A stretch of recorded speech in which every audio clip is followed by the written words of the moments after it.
So ಈಗ ನಮ್ಮ ಸಾಂಗ್ನ ವಂದಿತಾ ಪುನೀತ್ ರಾಜ್ಕುಮಾರ್ ಅವರು ಲಾಂಚ್ ಮಾಡ್ತಾರೆ. ಸೊ ಈ ಹಾಡು ಕೇಳಿ ನಿಮ್ಮ ಅಭಿಪ್ರಾಯ, ನಿಮ್ಮೇನೇ ಪ್ರಶ್ನೆ ಇದ್ರು ಕೇಳಿ. ಯುವ ಟೀಮ್ಗೆ ಆಲ್ ದಿ ಬೆಸ್ಟ್.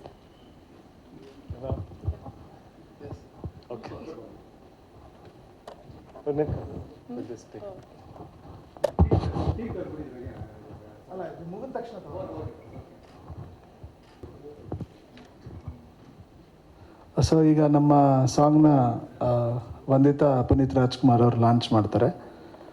ಸೊ ಈ ಹಾಡು ಕೇಳಿ ನಿಮ್ಮ ಅಭಿಪ್ರಾಯ, ನಿಮ್ಮೇನೇ ಪ್ರಶ್ನೆ ಇದ್ರು ಕೇಳಿ. ಯುವ ಟೀಮ್ಗೆ ಆಲ್ ದಿ ಬೆಸ್ಟ್. Okay.